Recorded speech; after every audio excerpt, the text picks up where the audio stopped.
Hey everybody, welcome back. It's another episode of the Spartan Shadows podcast. I'm one of your hosts, Chris. I'm joined with one of my co-hosts, Emmett. Zack unfortunately could not make it with us this week.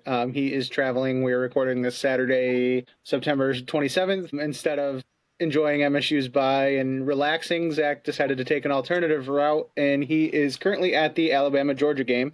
So we understand he left for SEC pastures for the weekend and is having a good time doing that. So sad to not have Zack with us, but we understand the opportunity to go to one of those games, so we can report he's having a good time so far. In today's episode, we're just really going to break down the USC game. We never really got a recap from that. We put a lot of our thoughts on social media after the game, but we never got the recap episode. So we'll do that tonight, and then next week we will come back with a preview for Nebraska, plus we do have an episode that we want to record for the general kind of recap of everything we've missed with basketball and hockey and all the other sports of late.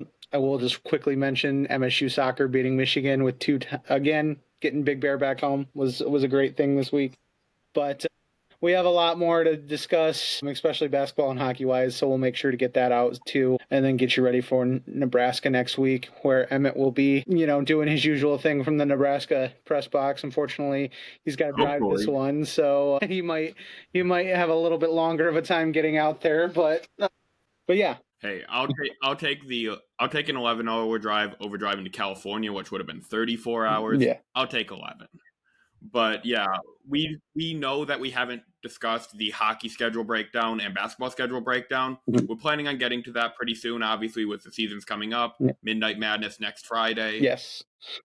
Obviously, we will get to that when we have Zack with us. We want to get all three of us to have our thoughts on out-of-conference, full conference schedule. So we are waiting on that. We aren't just not going to mention it and jump straight into it. We will have previews for those seasons, just in case there's any concern on that end. Yeah. We just wanted to make sure Zack was with us. Yeah. Shout out men's soccer. Like Chris said, beating Michigan, also beating Indiana. First time in how many years that they have back-to-back top 5 victories? Yeah. Yeah, it's a good run for this past week for MSU soccer. So we love to see it. MSU volleyball is currently up on Michigan. We're just lots of sports going on, lots of good things happening. I do want to say for Zack, his USC preview, his thoughts. I know it's pretty in line with what Emmett and I are going to discuss, but if you want to hear his breakdown, his own podcast, the Michi-gang Sports Podcast, I know we've talked about it a few times on here. He did have his MSU USC breakdown already uploaded for that. So if you want to hear his thoughts, that's something you can go and check out. So that's live. And he recapped like every college in Michigan, all of their games. So you want to hear about Central, you want to hear about the school down the road, he'll have those recaps. You want to hear about Adrian College, he'll have that recap too. Absolutely. So if you have anything you want to check out about Michigan, go check it out. Absolutely. Yeah, and it is some good stuff. I know one of the other writers from Spartan Shadows, Liam, he also contributes over there with Zack sometimes. So a couple awesome different points of views, and definitely check that out. He does a lot of work over there. So I think it's both YouTube and Spotify, I believe. So he just ventured into the world of YouTube, I know. So check that out and subscribe if you haven't already, and then give him a follow there. So we'll get into it. USC, MSU last Saturday, wee hours of the night into maybe Sunday. It was a late one. MSU fell short. Well, I guess we'll put it like that. Final score 45-31. Trojans did come out on top. Just quickly giving you some stats and some breakdowns. Aiden Childs was 12 of 21 for 212 yards, 3 touchdowns. Micaiah Frazier was the leading rusher with 61 yards on 14 carries. Leading receiver Omari Kelly had a $133 on 6 catches and a touchdown. A late bomb. Actually, that was really awesome. But he also had a pretty good game too. So overall, I guess with my thoughts, I'll give you a little bit to start, and then Emmett can give his, and we'll kind of break down. I thought MSU in the first half came out firing, and I thought they put together a good scripted series and a good, came out of the gate. It did turn really quickly, as we expected. USC's offense is pretty high-powered. The defense had its hands full. We'll put it like that. Also, some unlucky breaks with the injuries. By halftime, we were down 5 starters. Obviously, what happened with Wayne Matthews was very scary. Prayers obviously out to him. I know he tweeted about it. By all indications we've gotten this week, he's doing pretty well, so good to see that. But for those who didn't catch the game, he had to be backboarded and ambulanced out of the building and was rushed to the hospital with some sort of head and neck injury, we believe. So, like I said, reports are that he's doing pretty good. We have no idea what the official diagnosis and how long he might be out for. We'll get more of that hopefully soon, but it did not look... Probably Monday. Yeah, Monday we'll probably get an injury update from Jonathan Smith. That'll likely be his weekly press conference previewing Nebraska. Yep. The immediate update we got post-game is just that we're hoping he's able to travel back with us as a team, and he was able to, as confirmed by an MSU spokesperson. That was the big news, that he was able to fly out that night and go home with the team. So obviously he was at least cleared to be released from one hospital and go to another. Not sure if he had to go to a hospital in East Lansing, but he was cleared to fly across the country, which is a good sign. Good sign, especially when you're talking head and neck area. Yep, good sign for sure. Other injuries, Stanton Ramil left. That didn't look very good. I don't know how long. We really don't have a lot of injury updates with it being a bye week, so we will try to update you as soon as we get them. But he left the game. We had a bevy of injuries on defense.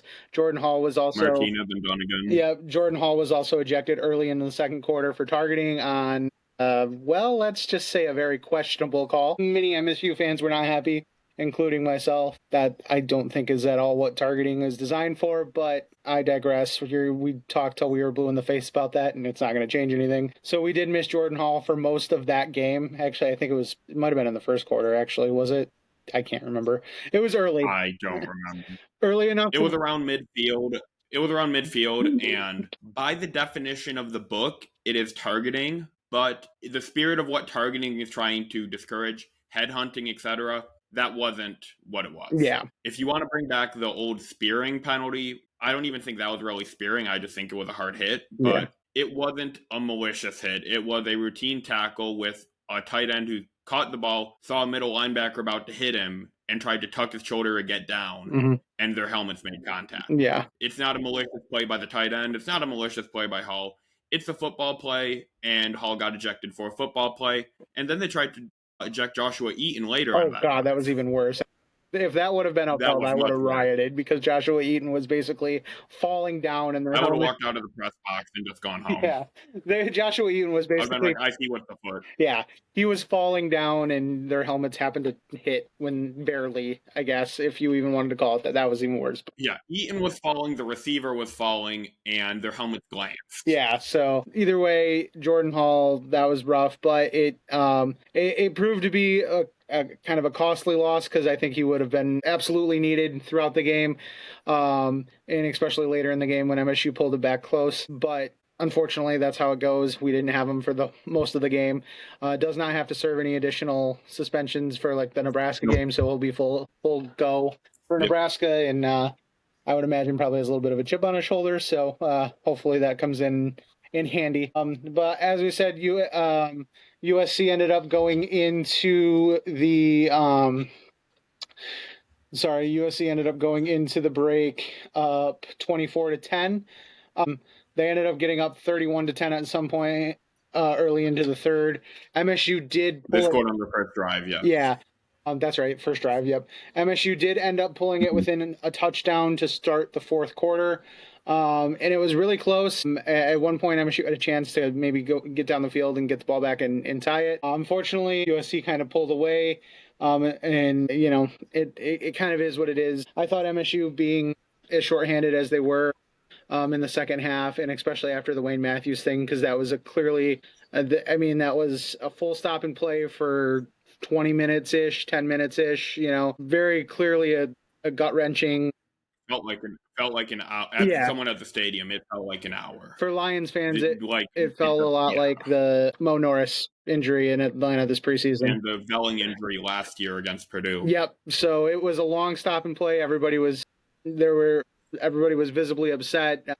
Tears, prayer circles. There was a whole lot going on, and it was kind of one of those things where you sit there and go, how are you going to finish a football game after this? But credit to the Spartans. They came out of half, and they banded together and made this a game for most of the second half. Like I said, USA did pull away late, but MSU did cover the spread. I guess if you want to hang your hat on that, they fought till the bitter end and just didn't come out on top. But my thoughts kind of end there.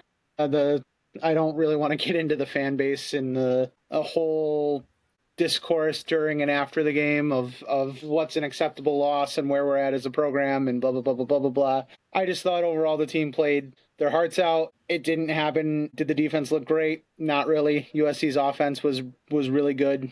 Having to fly across the country and play at an 11 o'clock normal time kick.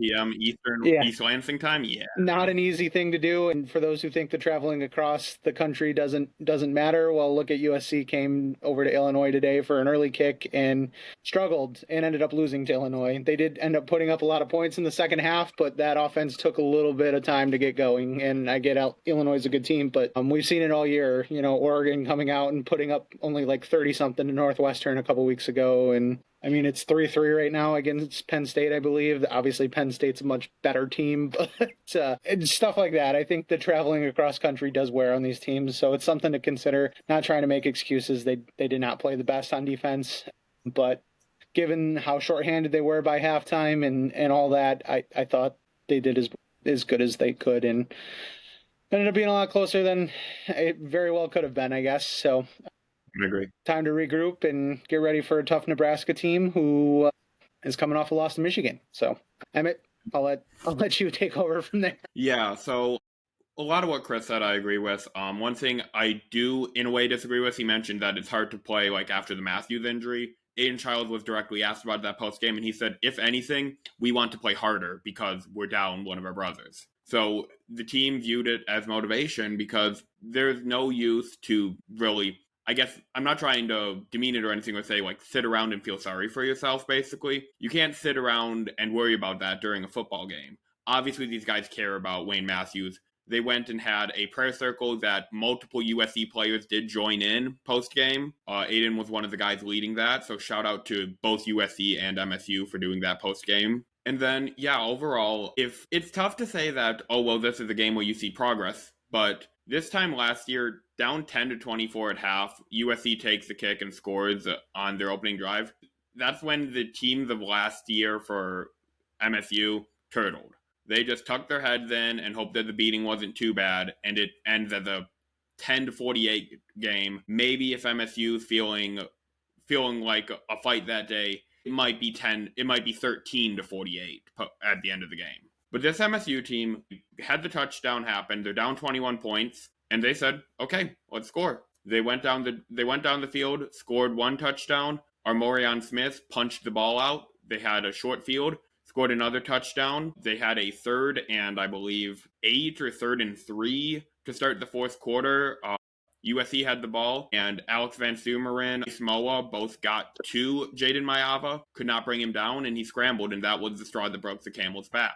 At the end of the day, that part is the play where you say woulda, coulda, shoulda. But at the same time, I'm not living on if we had all of our guys, also worth mentioning Brady Pretzloff did not travel because of an injury. If we didn't, you can't say, well, if MSU had all their guys, they win. Because if MSU had all their guys, it's 50-50 if Armorion Smith plays on the play where he punched the ball out against USC's running back. Yeah. So just looking at that, you can live in these hypotheticals, but you have to go with the game that happened. I won't entertain any discourse on Smith should be fired and ran out of town, because you're seeing progress with this team. You're seeing progress with the defense. The defense, they have had a lot of excuses, I think is the best way to say it so far, because the Western Michigan game didn't allow an offensive point. The Boston College game, you can argue Lonergan's one of the best quarterbacks in the ACC, depending on, obviously, how it looks. Then Youngstown State, they were rotating first, second, and third stringers evenly the entire game, so you might not have had the team chemistry you have. If you have second stringers on the right side and first stringers on the left, yeah, the team's going to get a 70-yard right to the right side. And then against USC, it's the top scoring offense in the nation, and you have your top 3 linebackers out by halftime. That's a tough blow to deal with. And then you have your starting safety who just got back from injury. He's out again. One of your most veteran defensive ends is out. But at the same time, okay, USC without their number 2 wide receiver. So it's a matter of you can't live in these hypotheticals, in my opinion. And you saw the team make progress. Now, do I think that if this defense continues to look, frankly, abysmal, they're going to have to, them and Joe Rossi are going to have to run out of excuses at some point. Yeah. You can't just keep living in the, well, we had to play this, well, we had to play that, because at the end of the day, they recruit and have the personnel. And if the personnel can't execute, then you need to take a serious look at that defensive staff. Yeah. Same problem comes with the secondary, because as bad as this year's secondary looks, next year is looking even worse. There are the 7 of the, I believe, top 12 guys for snaps in terms of secondary this year are all seniors. They're all out of eligibility after this season. The only one you can make an argument for is Khalil Majid might get a redshirt year back after playing 10 snaps last year before being done for the season. Majid is the third or fourth string nickelback right now. Yeah. Then you have safeties. Only one underclassman has taken a snap at safety all season so far. That's Justin Denson Jr., who did not play against USC. Mm-hmm. So there is going to be a lot of inexperience in the secondary. So if you think this year is bad, next year is going to be worse unless they did some soul searching during this off week. If they do, because if you see the defense make the strides the offense made from 24 to 25, if the defense makes that 25 to 26 with new personnel, that's great, but you have to live in that I just said I hate living in hypotheticals, and that's what you're going to have to live in, looking at how this team looks on paper right now. Yeah, and that is my concern. Yeah, I was going to say, I do, as it stands right now, I think Portal's going to be heavily favored on the defensive side of the football this year, but... Okay, let's look at some positives. I do want to shout out Marcellus Pulliam. He did not stand out to me on paper, but PFF had him as damn near the highest graded defender on this team. He was third place at like a 76-0 in 28 snaps. The leader on the team was Ice Moa at 77-1.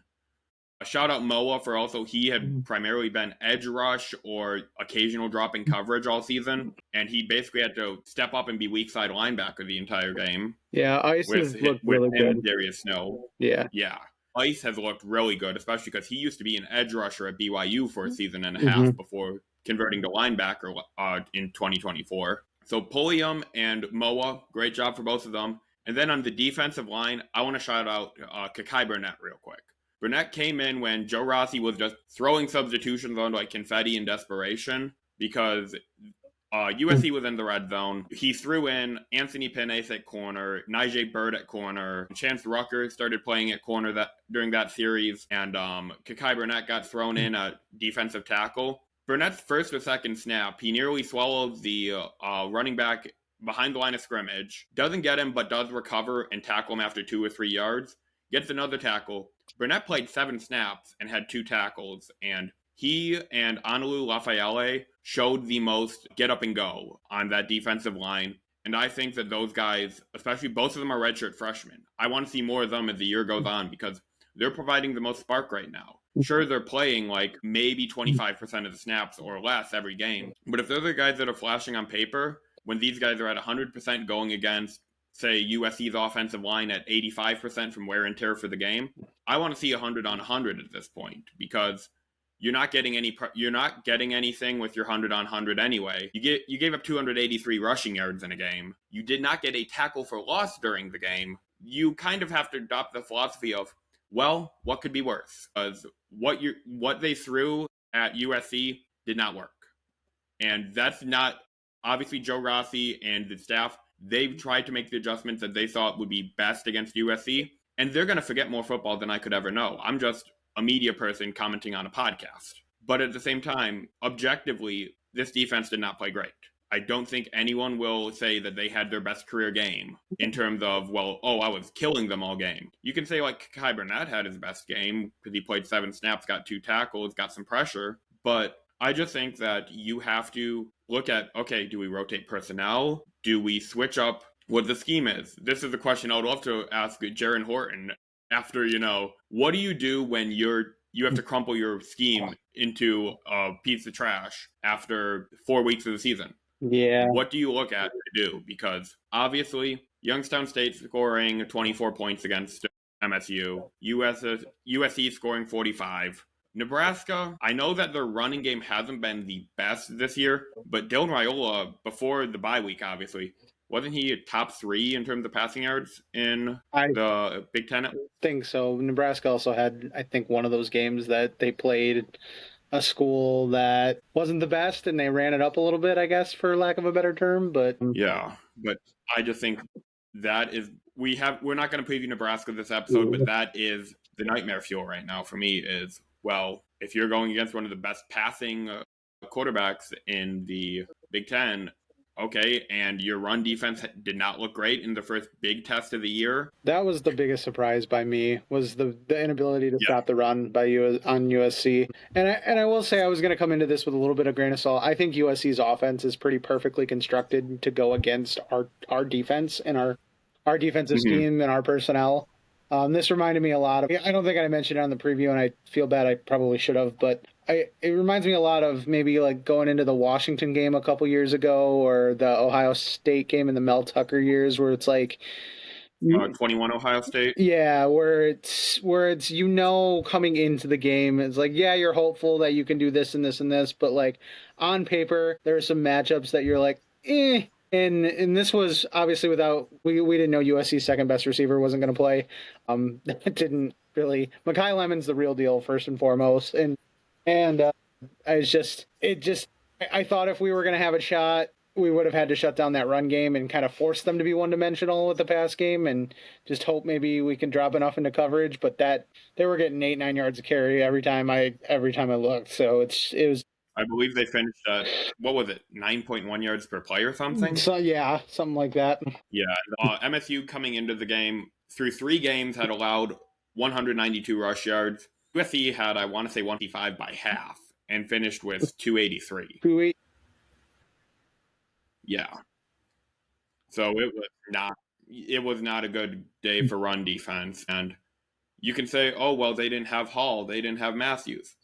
By the time they did 130 rush yards in the second half and 155 in the first half. Most of the first half, you had at least Wayne Matthews, Nakai Martinez, and Quindarius Dunnigan. And sure, they probably let up near the end and just went more one-dimensional. Okay, offensive, I do want to give some shout-outs to Omari Kelly, like Chris said. You didn't mention that he had 2 trick plays throwing the ball. Yeah, I didn't. I was going to save that. Yeah. Michael Mathunas was able to haul one in. I don't know how he hauled it in, but 13-yard pass. First completion of Kelly's career at MSU. Then Mekhi Frazier looked like the best running back, and he was by far not 100%. No, he was Brandon Tolis got real banged up, yeah. And almost all of his 61 yards came in like those 2 drives in the third quarter where MSU pulled within 7. Mm-hmm. I would say, I want to probably say at least 40 of 61 yards or whatever. Also, quick shout out, fake tush push on the goal line for a touchdown, Jack Velling. Play calling was elite. That was offensive play calling I was impressed. Velling tried to look like Mathunas there in terms of trying to truck the guy into the end zone. That's not his game. The ball crossed the line by maybe 3 inches. Just jump or dive or something. You're not, just don't. Yeah, you're not Michael Mathunas, buddy. I love Jack Velling, but I wish I could have seen the thought process going through in real time. I'm just like, I can beat him. But it was probably the same thought process as Omari Kelly and Aiden Childs' hurdles during weeks 2 and 3. Omari Kelly's hurdle that week might go down as my favorite play of the season. The negative 2-yard run with a 15-yard forward fumble. Yep. So yeah, it was offensively. I thought a lot of good things. I do want to say Aiden Childs impressed the hell out of me. He was he didn't have his best statistical game. Percentage doesn't say it. Yeah, and he had one real bad throw, and it happened to be the 4th down and 12. Yeah. What stunk was, when you're thinking of Aiden Childs' throw this game, one of the first ones you probably end up thinking of is that 4th and 12 ball where he airmailed it to Omari Kelly, which stinks because you take out that throw, and obviously, you take stuff out. Hypothetical, again speaking, but you take that throw out, and I think it was one of his better games as a Spartan for the odds that he was stacked against, because this wasn't 2024 Ohio State. This wasn't 2024 Oregon. But this offense, on paper, I think it's at least comparable. It might be the 3rd best offense and defense that this team has faced. Well, defense, USC's defense, I'd say at least is the top 7 defense that MSU is going to face throughout. Throughout Childs' first 2 seasons. Yeah. So 24 games.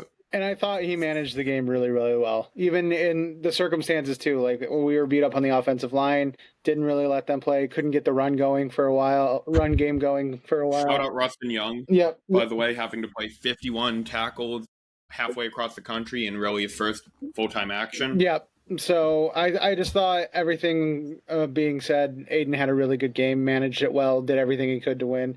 The bomb to Amari Kelly at the end of the game was well getting, and I want to say hit, like that was a cheap shot, and he got flagged. The USC defender got flagged for it. But like, if you want to talk about illegal hits, like what Jordan Hall did, no, but what that USC defender, he dove right at Aiden's like shins, knees. I don't know. It was purposely low. He had hit him up high in the chest earlier in the game. I want to say earlier in the third or fourth. Yeah. Because I think he had about 4 hits on Childs. 2 of them were just clean. He got pressure. Yeah. 2 of them he took a step or 2 before hitting him. And then the USC people are trying to say, well, he stumbled into it. Yeah, he launched as a 3-point stance into Aiden Childs' Achilles. That's not a stumble. Yep. Yeah. So yeah, all in all, there's some good, there was some bad. I'm glad the offense good. Hey, yeah. Illinois put up 34 against USC after. Yeah. And Illinois was at home. Yeah. Playing against a USC team that was playing at 9 o'clock. They're playing at 9 o'clock their time. So, yeah, USC had the disadvantage, and Illinois only put up 34. MSU put up 31. I do take a little bit of heart in that because Altmaier was at least 5 spots ahead of Child in the preseason quarterback rankings.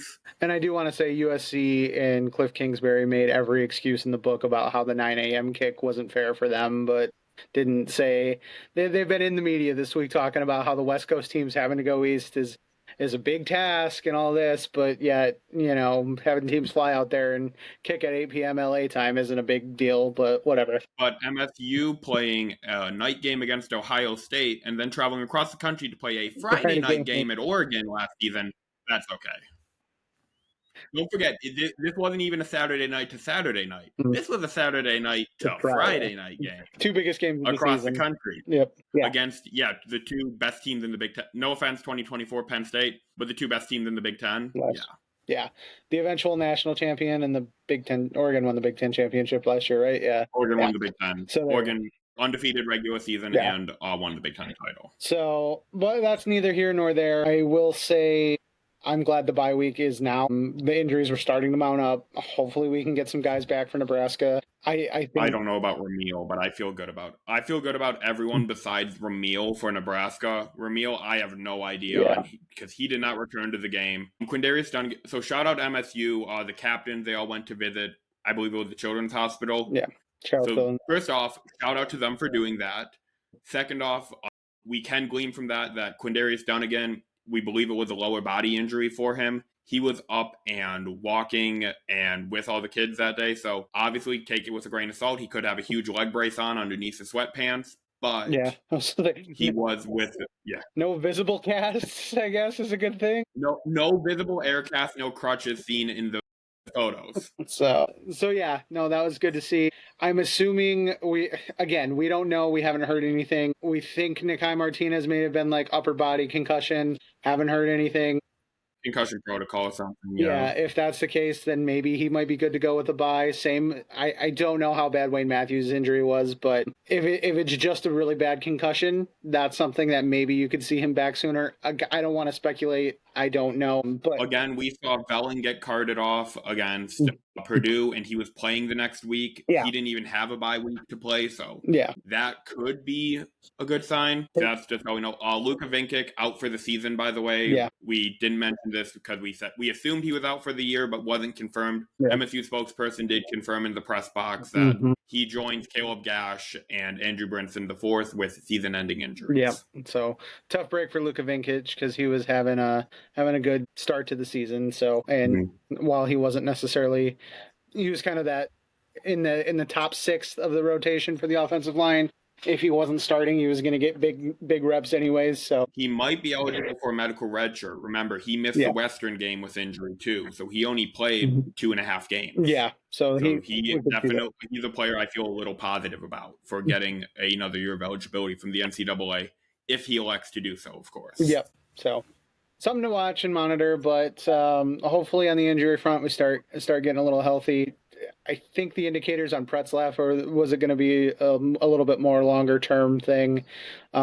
We have not heard anything officially. I want to say it was upper body, just from the area he grabbed. It might be hand. Yeah, that's right. Something like that, because he came off the field grabbing his hand or shoulder or something. Yeah. So I'm assuming upper body, but that's just from what I saw from the press box. So. Yeah, and I think I meant more longer term when I knew that he didn't travel this week. I don't necessarily mean like season ending, but like with him not traveling, he was not confirmed as a season ender. Yeah, because we did ask, is Alante season ending? Is anyone else season ending besides Gash and Brinson? MSU spokesperson did confirm it was just Vinkic designated as a season ender. Okay, cool. So yeah, maybe within a couple weeks of some rest, maybe you can start to see like an Alante or Brady Pretzlaff coming back. So that or Jace Corizio coming back too for the run game. Yeah. Makai Frazier back at 100%, hopefully. Yeah. Nick Marsh back at 100%. Those are the two hopes, because those guys proving contributions to the team. Mm-hmm. Makai Frazier on half of a leg still looked like by far the best running back in the backfield.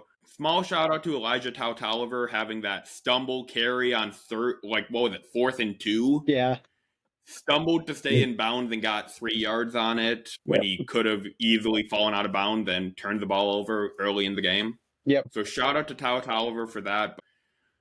Yeah. One thing to address, I know we're kind of long-winding the recap here. The offense, every single drive during the third or fourth quarter, at least once every game, they find a way to shoot themselves in the foot. Yeah. And that is something that I hope gets cleaned up during this bye week, because you saw it against Youngstown State when MSU got the ball back after a YSU touchdown to make it a 7 or a 10-point game. Run, pass. Mm-hmm. Vanilla play calling, and all of a sudden YSU gets the ball back and has a chance to tie it up or make it a 3-point game late in the third, early fourth. Yeah. You saw that against Boston College. They had a run, pass drive.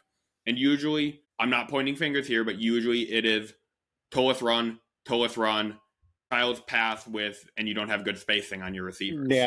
And it feels like it's the exact same recycled 3 play calls. It feels like you're running power row, halfback dive, and then just whatever shot you want to take on the playbook. And you saw that against Western Michigan basically the entire second half. And you saw it against USC. That was MSU's first drive after it became a 14-point game. Mm-hmm. I want to say that was MSU's drive where USC had just gone up to... So you went run, pass, and then you had the pass that sailed to Kelly that then turned it into a 21-point game. Mm-hmm. So yeah, that's just shout out to Lindgren and some of the impressive play calls. We saw him digging in his bag of tricks against USC. We saw a Philly special. We saw a not intentional, but a bounce pass to Amari Kelly that went to Masuna's first down. Mm-hmm. We saw the fake tush push. He's digging into his bag of tricks now. And we're actually, with this offensive line, we actually get the time to execute it. Yeah. But at the same time, you're just not, sometimes you're seeing 1 or 2 drives that just really make you say, what are we doing here? Yep. Those need to go. And there were a lot of self-inflicted wounds on defense of where you would get USC into a manageable 3rd and long potentially, or and contain the quarterback. I wanted to not specifically, because MSU got it within 7 and then had USC on a 3rd and long and had Jordan running for Jaden. Why do I keep saying Jordan? Jaden Mayava running for his life, and I almost had him sacked probably 3 or 4 times to make it 4th.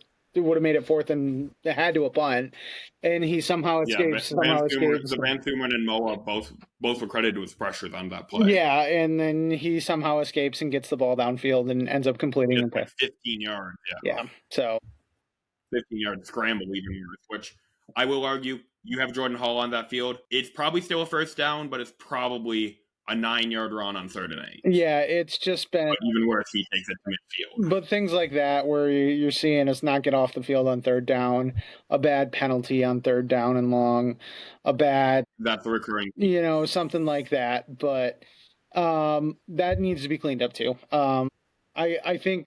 Is the sky falling? No. But at the same time, are these frustrating trends that are starting to frustrate us because we're in game 16 of Joe Rossi's tenure in East Lansing. And that's been a common theme. Yeah. And we're in game 16 of Lindgren's tenure in East Lansing, and we see that drive in the second half that feels like we just elected to shoot holes in our tires a couple times for fun. Yep. Played Russian roulette and got bullets all 3 times. Yeah, and it's things that against a team like USC and against an offense like USC, those are the difference makers, right? Now, I will say Nebraska. And next week against Nebraska. Yeah, Nebraska isn't necessarily, I think, quite on USC's level, but they're a good offense and they're a good team. So that could come into play. You know, I know you get. And if you have your own offensive drive that looks like what MSU's did, that's not good. Yeah. Worth mentioning, Nebraska has a bye week this week too, so we don't have results for them for this. Their most recent game is also against Michigan, where they lost, 27-30? Yeah. I want to say. And not to sound like too much of a hater, both Michigan and Nebraska did not look very impressive in that game to me. That was an interesting game to watch, we'll say that. But they looked like evenly matched teams. Yeah, and so the question now becomes, where is MSU on that level? Are they on the same level as them? Because they're all viewed as that. MSU is viewed as the bottom part, but still in the middle class of the Big Ten. Nebraska and Michigan, I would argue, are that upper part of the middle class. But maybe still towards the bottom part, that maybe closer to MSU than USC or Indiana or Illinois. USC and Illinois were thrown in that. And you saw how they played today. I would say that those guys really established themselves as maybe options 4 and 5 in the Big Ten, outside of your big 3, big 4 of Oregon, Penn State, Ohio State, and I guess Indiana, which we get in 3 weeks, by the way. Well, and those thinking Indiana looked insanely impressive against Illinois last week. They also barely escaped at Iowa today. So what happened where? We don't know. Maybe we'll see. Oregon is starting to open it up against Penn State right now. It's about to be 17-3. So UCLA opponent in 2 weeks lost to Northwestern in the Battle of Mid. UCLA is not good. I'm just gonna say it. Northwestern ran for 200. UCLA's defense. And UCLA also for that game will have to be traveling to East Lansing and play at 9:00 their time. But have their 9:00 kickoff time. So just saying that's the game that needs to be won.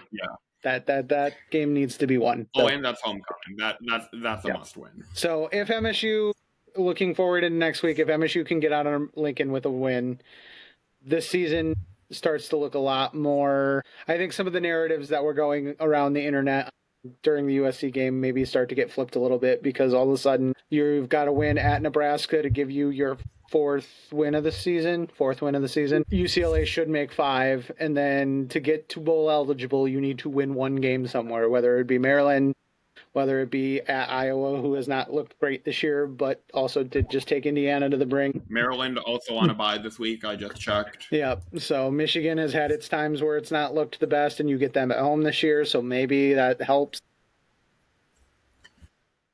I would say the game to watch, if you can pull one off against Nebraska, October 11th, hopefully Maryland doesn't get the same kick time. They probably won't because it's Big Ten, but after the Michigan State UCLA game wraps up, assuming MSU emerges victorious, I'm probably going to try to find a way to tune in to Nebraska, Maryland, because that is also I want to say that's an October 11th game. Yes, it is. Yep. So in Maryland. Yep. So just some things to start to watch for. We've outlined talking points. We'll obviously hit the preview.